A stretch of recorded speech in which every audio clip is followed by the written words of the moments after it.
Welcome to Washington Today on C-SPAN Radio for Wednesday, January 8th, 2024. President Joe Biden briefed on the wildfires in Los Angeles, calling them astounding and pledging the full support of the federal government in the response. He said we're prepared to do anything and everything as long as it takes. He was joined by California Governor Gavin Newsom.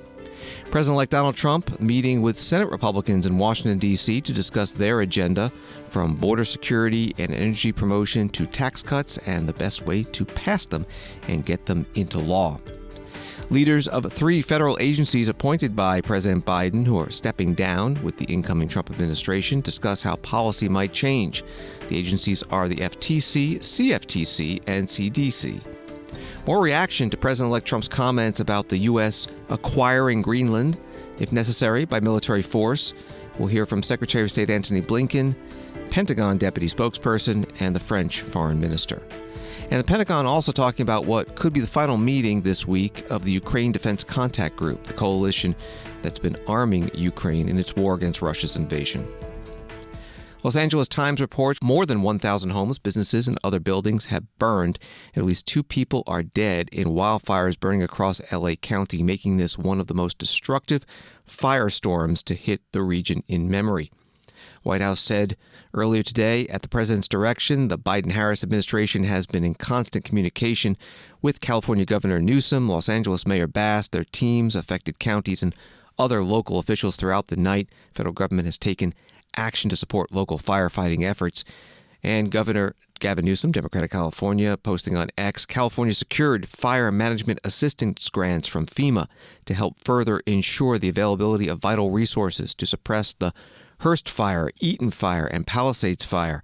Firefighters are working through the night to save lives and battle these aggressive fires. California has deployed 1,400-plus firefighting personnel and hundreds of pre-positioned assets to combat these unprecedented fires in L.A. Emergency officials, firefighters, and first responders are all hands on deck through the night to do everything possible to protect lives. That was from Gavin Newsom. Today, President Joe Biden and the governor were briefed at Santa Monica Fire Station Number 5. We pick it up with Los Angeles County Fire Chief Antony Maroney. So thank you, Mr. President. I'm going to be giving you an update on our Eaton Fire, which is east.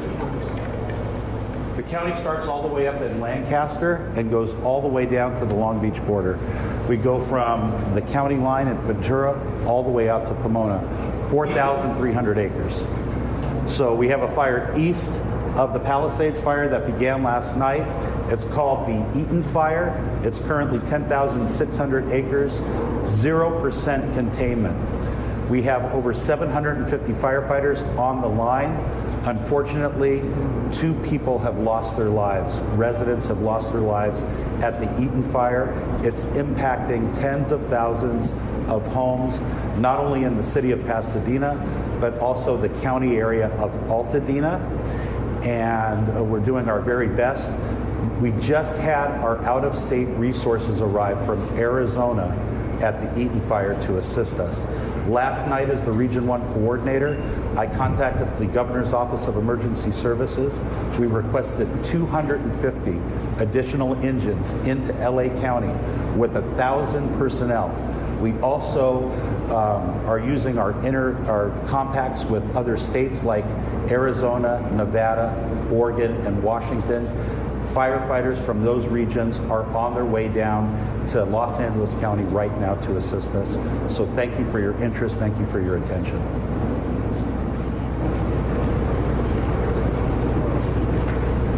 Governor asked for a declaration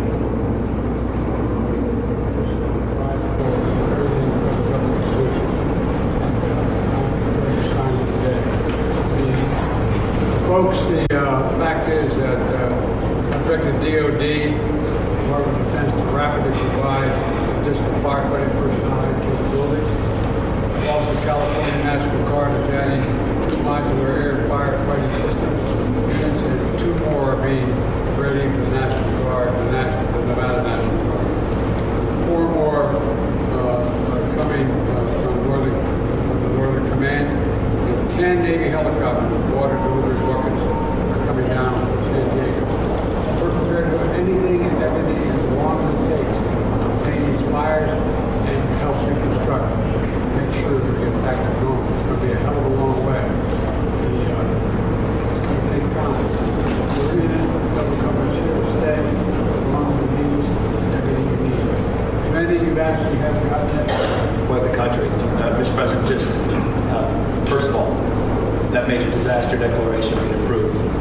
next level of appreciation on behalf of all the residents here in Southern California. As the chief said, we had pre-positioned assets this weekend in anticipation of these weather events. The complexity of multiple fires, the likelihood these weather events, this wind event will continue over the course of the next many days, the impacts of over 1,000 structures already that have been destroyed, 100,000+ people that have been evacuated, lives lost, traditions, lifestyles, places torn asunder. This speaks the world to us, and just publicly, because I think this is important. The president happened to be in the region, in town. It's impossible for me to express the level of appreciation and cooperation we receive from the White House and this administration. So on behalf of all of us, Mr. President, thank you for being here, and not just being here today.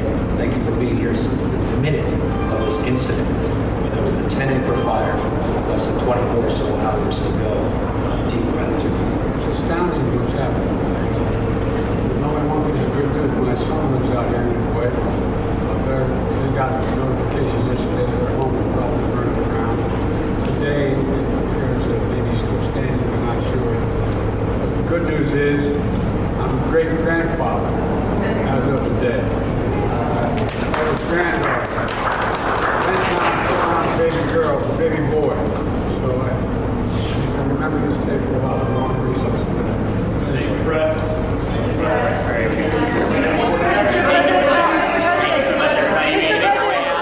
President Joe Biden and California Governor Gavin Newsom at a fire station in Santa Monica, California. Gavin Newsom mentioned that President Biden happened to be in town. He came into California because he was going to name 2 national monuments yesterday. That was postponed because of the windstorm that then turned into the wildfires.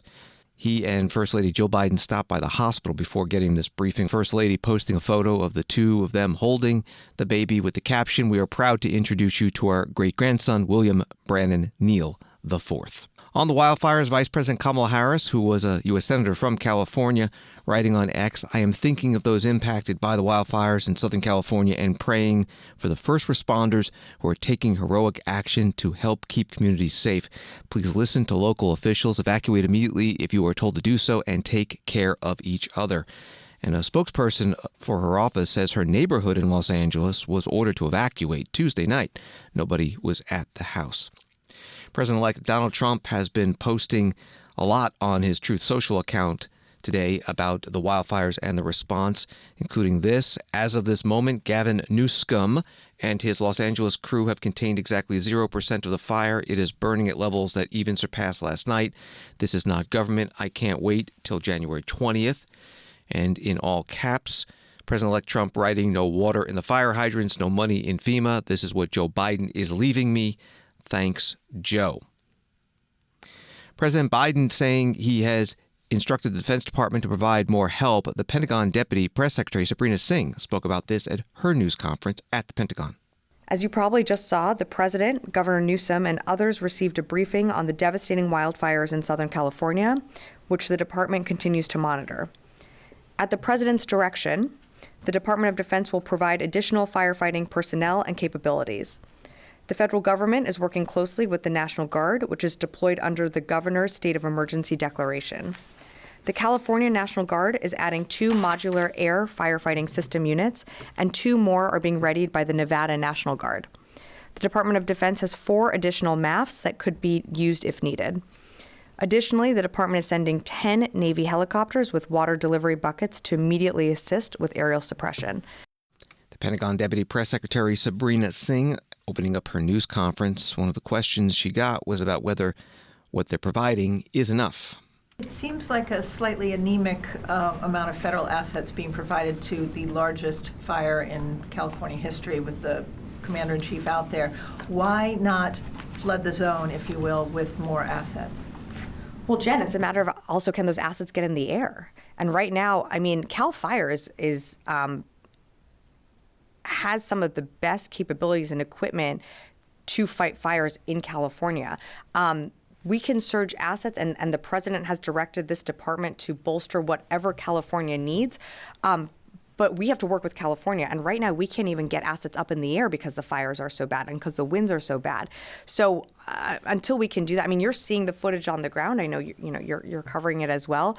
Until we can get more assets in the air, there's only so much we can provide. So we're going to be standing by to support in every single way that we can. And of course, you saw the president has directed the Department of Defense to feed into what California needs, but there's safety protocols that have to be followed. And until we can get,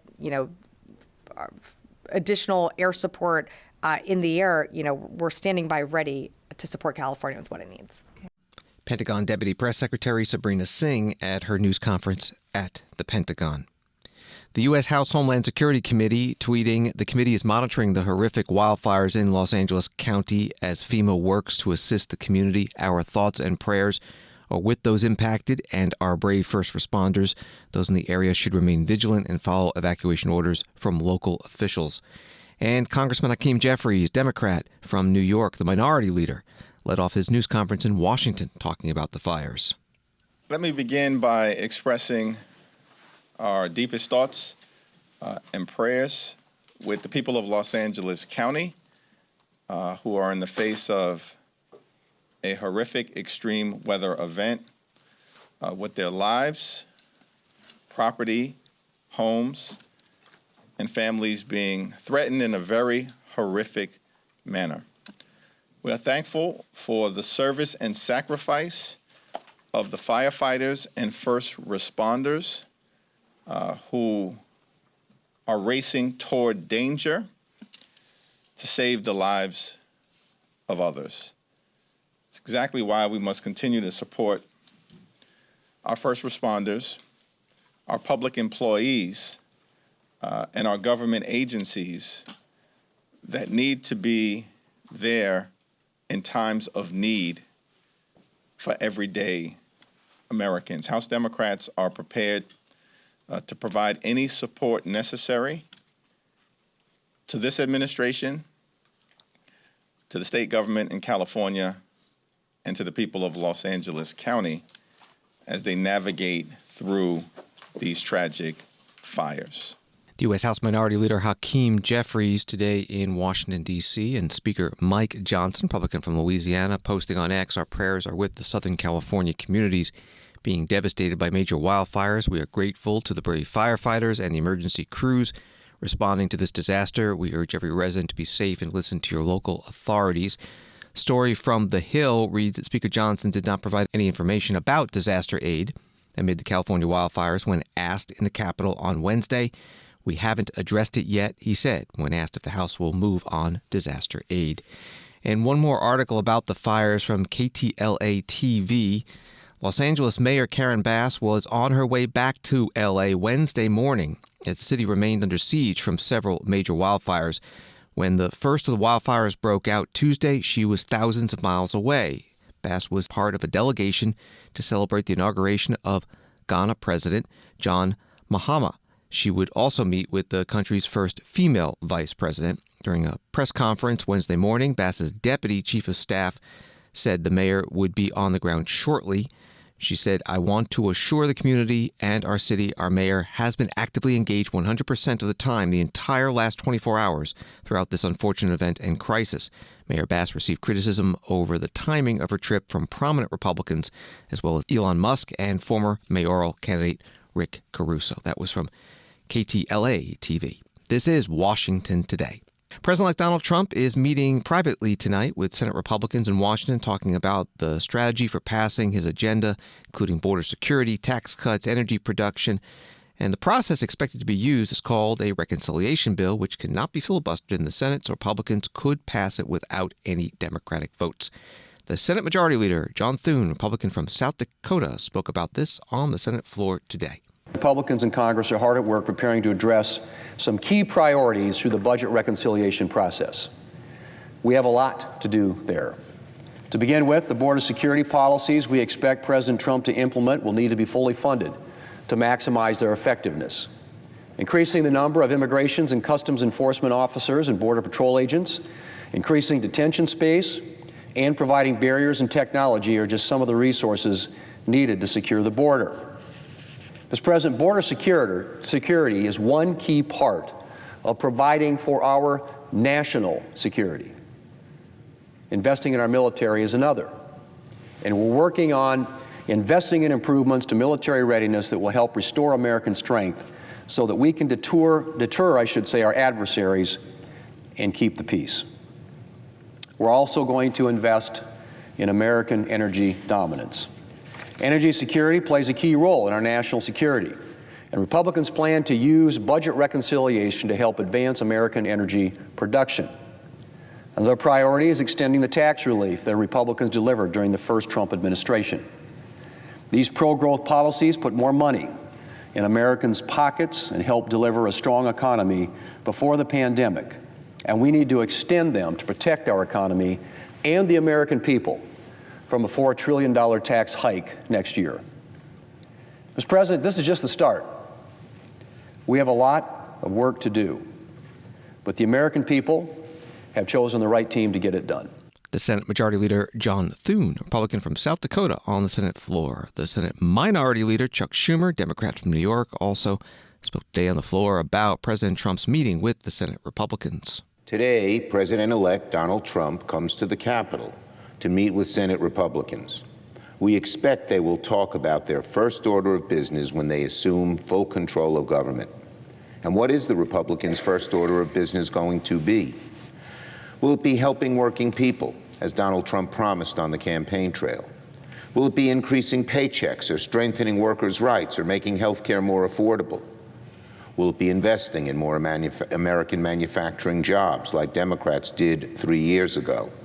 No, no, and again, no. Donald Trump and Republicans promised to fight for working Americans, but their actions already tell a different story. Before even entering office, Donald Trump is working with Republicans to give very wealthy people and mega corporations another round of trillion-dollar tax cuts. At the same time that Americans are struggling with inadequate health care and inadequate child care and not enough health care and an inability to buy a home, these Republicans are talking about helping the mega corporations and wealthy people get tax cuts. And many of them are saying, let's cut Social Security, let's cut Medicare, let's cut health care, let's cut the ability of a first-time homeowner to buy a home to pay for it. So instead of working in a bipartisan way to put the needs of working Americans first, Republicans are getting ready to use the reconciliation process to reward the richest Americans and give more tax breaks to America's biggest corporations. It's obscene enough that Republicans want to make tax cuts for the ultra-rich their first agenda item. But it gets worse when you remember they already cut taxes for those same people just a few years ago. And we all saw what a disaster it was. The last time Donald Trump and Republicans cut taxes for the rich, they claimed it would trickle down to the working people, to the middle class. It most certainly did not. Republicans promised the average household would see $4,000 extra per year.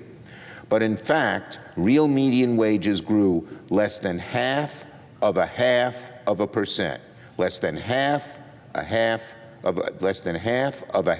a percent in the 2 years that following these tax cuts. Executive pay and bonuses, meanwhile, soared to record highs.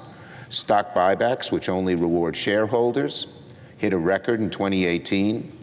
After the Trump tax cuts went into effect, the highest income earners in America paid less effectively in taxes than the working class for the first time ever. Imagine that.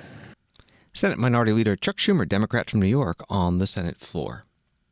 The Senate Majority Leader John Thune, Republican, also today took the next necessary step to set up a vote on an immigration bill that passed the House yesterday, the Laken-Riley Act, that allows detention of undocumented immigrants arrested for theft charges. 60 votes will be needed to advance the bill, and quite a few Democrats have already said they will vote yes. Ruben Gallego of Arizona, Mark Kelly of Arizona, John Fetterman from Pennsylvania, Gary Peters from Michigan, Jackie Rosen from Nevada, and a procedural vote is expected on Thursday. 60 votes needed. And Senator Thune also announced the next two bills the Senate will be voting on are One, sanctioning the International Criminal Court for issuing arrest warrants for Israeli Prime Minister Benjamin Netanyahu and his former defense minister. And the Born Alive Abortion Survivors Protection Act, which provides babies born alive after an attempted abortion with the same rights to medical care as other newborns. That vote, he said, will coincide with the 52nd annual March for Life in Washington on January 24th. U.S. House today not in session in honor of former President Jimmy Carter lying in state in the Capitol Rotunda. The House will debate and vote on the ICC sanctions bill on Thursday. As always, you can follow the House and Senate live on the C-SPAN networks, House on C-SPAN and the Senate on C-SPAN 2, and both on the C-SPAN Now mobile app, which is free.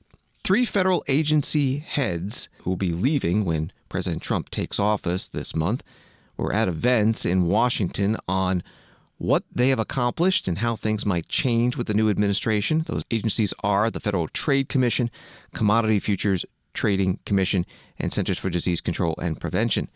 We start with FTC Chair Lina Khan, interviewed by Bill Baer, Brookings Institution Governance Studies Fellow and former Assistant Attorney General for Antitrust in the Obama administration. Catherine Rumpel, Washington Post this morning, I don't know if you saw it, wrote an opinion piece that talked generally about how little of what Biden has done is going to survive. And she took on antitrust. I'll read you a short summary of what she said and asked for your reaction. She says the courts largely thwarted the administration's antitrust battles against big tech and its, parentheses, commendable ban on worker non-compete agreements. As for the broader progressive agenda of making antitrust enforcement less focused on low consumer prices and more on goals, worker welfare, political power, administration officials have little to show for themselves.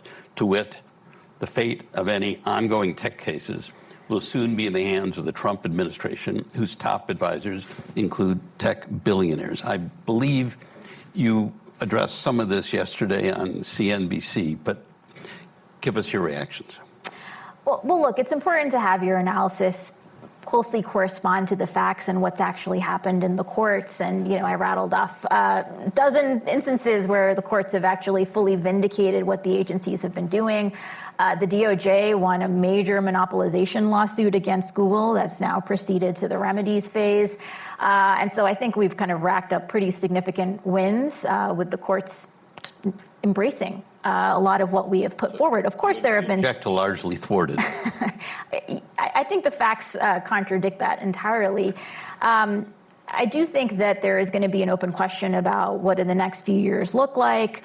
I think it has been striking that probably in antitrust, more than many other areas, we do see some bipartisan agreement about the importance of strong anti-monopoly enforcement, making sure we have checks on, monopolization and corporate power.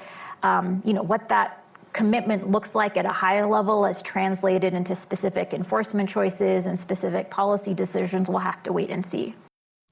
Federal Trade Commission Chair Lina Khan at a Brookings Institution program today. She'll be leaving that position with the incoming Biden administration. Story from Reuters, U.S. Commodity Futures Trading Commission Chair Rostin Benham will step down when President-elect Donald Trump takes office on January 20th, the agency said on Tuesday, paving the way for Trump to appoint his own chief and kickstart a crypto policy overhaul. The article says while the CFTC, which oversees commodity derivatives markets, has traditionally been a junior player in financial policy, it is expected to play a much more prominent role as Trump's administration pushes for more crypto-friendly rules. Here is Chair Benham at a separate Brookings Institution program today, speaking about the future of cryptocurrency. Since the first Bitcoin futures contract and binary options self-certified in 2017, I have urged for greater action to provide legal certainty with respect to rapidly developing fintech products like cryptocurrencies. There have been a few targeted efforts, but overall, the digital asset market has continued to integrate into traditional financial institutions without comprehensive regulatory guardrails. Concerns regarding customer protections, increasing instances of fraud and market abuse, broader market resiliency, and even financial stability are intensifying in the absence of federal legislation. We've seen this before in our history where we leave large swaths of finance outside of oversight and responsibility, and we have seen time and time again that it ends badly. American investors, small and large, have demonstrated eagerness to incorporate digital assets into their portfolios. It's our duty to ensure that when they do so, the full protections afforded by our regulatory oversight are in place, and that illegal and illicit conduct is swiftly addressed. For the CFTC, whose role is yet to be determined, the crypto era has highlighted the need for our rule set to address the derivatives industry's current course, as more entities seek to move away from the traditional and familiar models, which have evolved over decades and withstood countless shocks, towards structures that combine unique activities around increasingly novel products. New questions are ultimately arise. Issues regarding vertical integration, disintermediation, and decentralization raise important questions about conflicts of interest, the strength of capital, margin, and segregation requirements, and the role and responsibilities of self-regulatory organizations. Rustin Benham is chair of the Commodity Futures Trading Commission, today at the Brookings Institution. Centers for Disease Control and Prevention Administrator Dr. Mandy Cohen is also leaving her post when the Trump administration begins in about 2 weeks. She was at CSIS today, Centers for Strategic and International Studies, asked about vaccine policy. Now, we know the incoming Trump administration is going to press for greater study and transparency of vaccine safety and mandates, and they're going to tie that to rebuilding trust. There also is the possibility that they're going to take another look at the composition of the ACIP, the committee housed at CDC that reviews vaccines. How can this be managed effectively without going off in the wrong direction and causing further damage to public confidence or to the processes themselves, which are essential to keeping that confidence up? Well, first it starts with knowing that we care very much about vaccine safety and transparency, and want to make sure that the public understands that and sees that on an ongoing basis. Second, we have for a very long time made so much progress to protect the health of folks using vaccines, right? It is why we don't see cases of polio. We are starting to see more cases of measles, right, as such an infection. It's so contagious. It is always the canary in the coal mine. I think that we need to make sure that we are being clear about the folks who are on those advisory committees, what their role is in terms of looking at the data and the science. And they are from very different walks of life with different perspectives on it. So I do think that we have diversity of thought. And they have good discussions at every meeting about, are we looking at the data to make sure we're evaluating it? And so I hope to see that continue and to make sure that folks are using those processes the way they were designed, to look at the data and the evidence, but also to recognize when settled science is settled science. Dr. Mandy Cohen is director of the CDC, Centers for Disease Control and Prevention, today at CSIS, Center for Strategic and International Studies in Washington, D.C. She also expressed concern at what she said was a draft congressional Republican budget, calling for her agency's funding to be reduced by 22%. President-elect Trump has said he plans to nominate Dave Weldon as the new CDC director when he takes office in a few weeks. Weldon is a medical doctor and former member of Congress. President-elect Trump writing, Dave will proudly restore the CDC to its true purpose and will work to end the chronic disease epidemic. Wall Street today, the Dow up 106, NASDAQ down 10, S&P up 9. Washington today continues in a moment. President Jimmy Carter, the 39th President of the United States and the nation's longest-lived leader, passed away last month at the age of 100. Join C-SPAN for live coverage of the state funeral. Today, the public will have the opportunity to pay their respects as his body remains in state at the U.S. Capitol. On Thursday, the national funeral service will take place at Washington National Cathedral, followed by his final resting ceremony at the Carter family home in Plains, Georgia. Watch C-SPAN's live coverage of the funeral services for former President Jimmy Carter on the C-SPAN networks, C-SPAN Now, our free mobile video app, or online at cspan.org.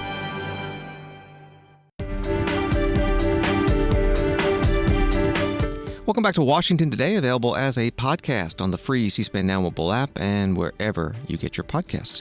A few more headlines from AP. President-elect Donald Trump is asking the Supreme Court to call off Friday's sentencing in his hush money case in New York. Trump's lawyers turned to the nation's highest court on Wednesday after New York courts refused to postpone the sentencing by Judge Juan M. Merchan, who presided over Trump's trial and conviction last May on 34 felony counts of falsifying business records. Trump has denied wrongdoing. And the Justice Department has said it intends to release Special Counsel Jack Smith's findings on Donald Trump's efforts to undo the results of the 2020 presidential election, but will keep under wraps for now. The rest of the report focused on the president-elect's hoarding of classified documents at his Mar-a-Lago estate. The revelation was made in a filing to a federal appeals court that was considering a defense request to block the release of the 2-volume report while charges remain pending against 2 Trump co-defendants in the Florida case, accusing the Republican former president and current president-elect of illegally holding classified documents, reporting from AP. Mexico's president, writes the New York Times, rejected several of President-elect Donald J. Trump's assertions about her country and even joked that the United States should be called Mexican America, after Mr. Trump said the Gulf of Mexico should be renamed the Gulf of America. President Claudia Sheinbaum of Mexico used her Wednesday morning news conference to show a world map dating from 1607.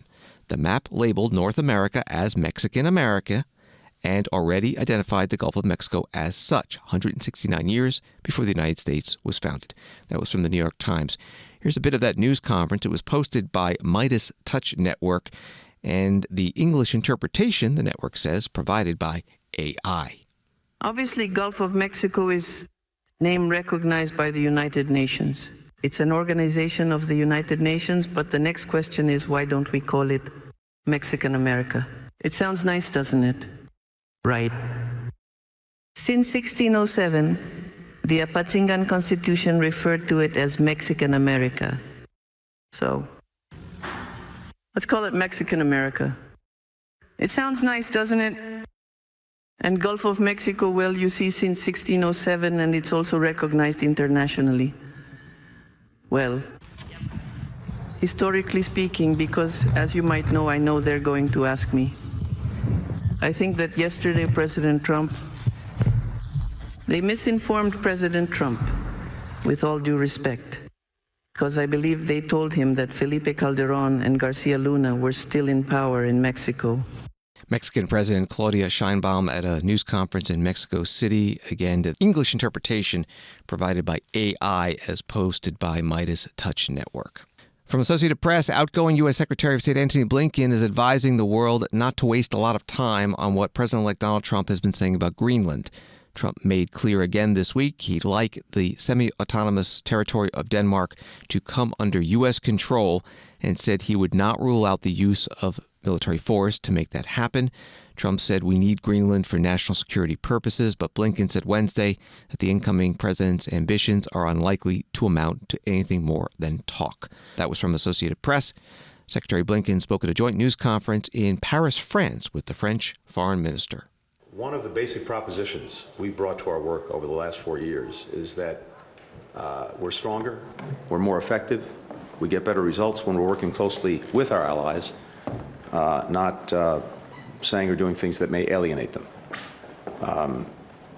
Having said that, it's the idea expressed about Greenland is obviously not a good one, but maybe more important, it's obviously one that's not going to happen. So we probably shouldn't waste a lot of time talking about it. Secretary of State Antony Blinken at the joint news conference in Paris, France. That news conference with the French Foreign Minister, Jean-Noël Barrot, who said that France also thinks the U.S. will not take control of Greenland, but he says such talk from President-elect Trump shows that Europe must become stronger militarily and more competitive economically. Friendship in between France and the United States goes back more than 2 centuries ago. I mentioned Lafayette. I talked about D-Day, which President Macron and Biden commemorated together. And I'd like simply to tell you that we survived some 59 American elections, and of course we'll survive the 60th American election. Then let me tell you about Europe and tell you that, remind you where we stand today, where more specifically Tony Blinken and myself are standing. This is exactly here in front of this chimney that some 75 years ago, almost to the day, Robert Schuman made a 90-second statement that launched the political institution on the origins of the European Union. That was on the 9th of May 1950, at the time the European Organization for Steel and Coal. So, like Tony, I will put a question to you. Do we believe that the United States will take Greenland? The answer is no. No invasion of Greenland. That being said, are we entering a period of time where the force is present everywhere? The answer is yes. If you look at what Europe's been doing in terms of competitiveness, and in many respects, Europe has been strengthening up. We are expressing who we are. And like once again, President Macron said on Monday, Europe has to wake up. The French Foreign Minister Jean-Noël Barrot at a news conference in Paris with Secretary of State Antony Blinken. Again, from the Associated Press article, in Germany, Chancellor Olaf Scholz said Wednesday that the principle of inviolability of borders applies to every country, no matter how powerful, in a reaction to Donald Trump's remarks that did not mention the president-elect by name. Scholz said borders must not be moved by force. And today at the Pentagon, the Deputy Press Secretary Sabrina Singh was asked if the Pentagon has thought about this. Does the Pentagon have military plans to invade Greenland if ordered to do so? Yeah, I thought I'd get a question on this. Appreciate it. Look, I saw the comments. I'm certainly not going to get into hypotheticals. I think that's for the incoming administration to speak to. We're concerned with the real national security concerns that confront this building every single day, which is why you're seeing the Secretary convene the UDCG tomorrow in Ramstein for the 25th time. We're going to continue to keep our eye on the ball and focus when it comes to Ukraine, when it comes to what we're doing in the Middle East to support Israel, and also continuing to push for a ceasefire in Gaza. And then, while we only have limited amount of days left in this administration, we're certainly keeping an eye on our pacing challenge in the Indo-Pacific. You are a planning organization. Are there plans to take Greenland by force if ordered to do so? Yeah, appreciate the question, and I'm not aware of any plans to do that. Pentagon Deputy Press Secretary Sabrina Singh at her news conference. Returning to Paris, France, and the joint news conference with Secretary of State Antony Blinken and the French Foreign Minister, Secretary Blinken was also asked about the state of U.S. foreign policy in general, less than 2 weeks before the Biden administration transitions to the Trump administration, and he talked about the Middle East and Ukraine. As we transition, as we work to hand off to the Trump administration, what I've been animated by these past couple of months is making sure we give them the strongest possible hand to play in dealing with all of these challenges. The world doesn't stop because we have a transition. There are so many things happening in real time that I want to make sure the administration that's coming in is fully prepared to engage from day one. And that's exactly what we're doing and what we've been doing. And it's why I'm continuing my work for these next however many days it is, right until noon on the 20th of January. And I believe in area after area, we're handing off, in some cases, things we haven't been able to complete, but that create real opportunities to move things forward in a better way. In the Middle East, we're very close to a ceasefire and hostage agreement. We've talked about this too in recent days. I hope that we can get it over the line in the time that we have left. But if we don't, then the plan that President Biden put forward for a ceasefire hostage deal will be handed over to the incoming administration.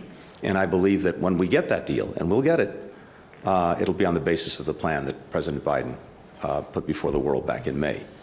We've done an incredible amount of work of what follows a hostage ceasefire agreement in terms of the necessary arrangements for Gaza's security, its administration, its reconstruction, a day after plan.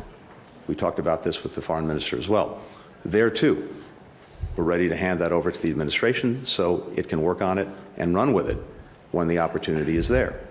And more broadly, the work, the investment we've made in transformative arrangements for the Middle East, starting with the normalization of relations between Saudi Arabia and Israel, all of that is ready to go if the opportunity presents itself with a ceasefire in Gaza, as well as understandings on a pathway forward for the Palestinians.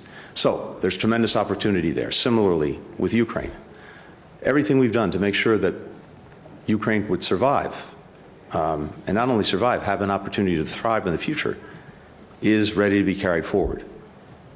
Putin tried to erase Ukraine from the map. He's failed. He's endured, I think, a heavier and heavier strategic setback in everything that he's done in Ukraine. Now we're at a point in the coming year where it may be that the parties will choose to negotiate. We want to make sure, and I think we are making sure, that the incoming administration will be able, if it's going to oversee such a negotiation, to make sure it's doing it from a position of strength, and that President Trump could get the strongest possible deal.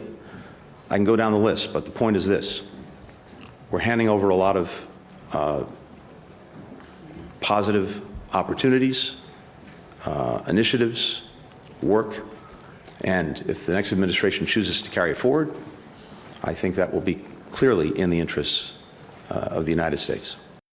Secretary of State Antony Blinken in Paris, France, at a joint news conference with the French foreign minister. As the Pentagon Deputy Press Secretary Sabrina Singh mentioned, NATO's Ukraine Defense Contact Group will be meeting for the 25th time on Thursday at Ramstein Air Base in Germany. U.S. Defense Secretary Lloyd Austin will be in attendance. The contact group was formed after Russia's invasion of Ukraine in 2022 and has about 50 nations as members, which the Defense Department says have provided more than $126 billion in security assistance to Ukraine. Sabrina Singh answered a couple of questions about this at today's news conference. The latest amount is not clearly the entirety of what is left. How concerned is the administration that you are leaving a pretty substantial amount of money not delivered to Ukraine in terms of weapons, several $billion dollars? And do you think that those weapons will eventually get to Ukraine, and is there a danger of a lag? Sure. So on Ukraine, as you mentioned, there will be a few $1 billion in authority left for the incoming administration to decide what they decide to do with that remaining authority. And what I would say is, on the question of are we concerned, Ukraine has bipartisan support within Congress, and it is because of our efforts that Ukraine continues to be successful on the battlefield. And you know this, back in February 2022, when Russia invaded Ukraine, many people, many pundits thought that Ukraine would fall immediately. And it is because of this administration's way forward and the commitment of the Ukrainians and their courage and fighting on the battlefield that they continue to survive. But they do that with the support of the United States and other allied countries and coalitions through the Ukraine Defense Contact Group. And I think it's pretty clear that the Ukraine Defense Contact Group is it's more than just a common understanding, it's a common cause. And so it's really up to the incoming administration to decide what they decide to do with the remaining authority that's left. But of course, we hope that, in some way the Ukraine Defense Contact Group continues on. But certainly support for Ukraine remains strong within Congress. Pentagon Deputy Press Secretary Sabrina Singh at her news conference at the Pentagon. And finally, the tweets of Elon Musk, owner of X and billionaire, also advisor to President-elect Donald Trump, now coming up in Prime Minister's Question Time in the British House of Commons. An AFP article says that the tweets by Elon Musk have rattled European politicians by championing the far right in Germany and Britain. Liberal Party leader Ed Davey asked Prime Minister Keir Starmer of the Labour Party about Musk's calling for Nigel Farage to be replaced as Reform UK party leader. While the honourable member for Clacton may miss out on his big allowance from Elon Musk, the spectre of the richest man in the world trying to buy a British political party should give us all pause for thought. And after years of the Conservatives taking millions of pounds of Russian money, will the Prime Minister now work with us to bring in long overdue reforms of party funding so that power in this country lies with the voters and not wealthy overseas oligarchs?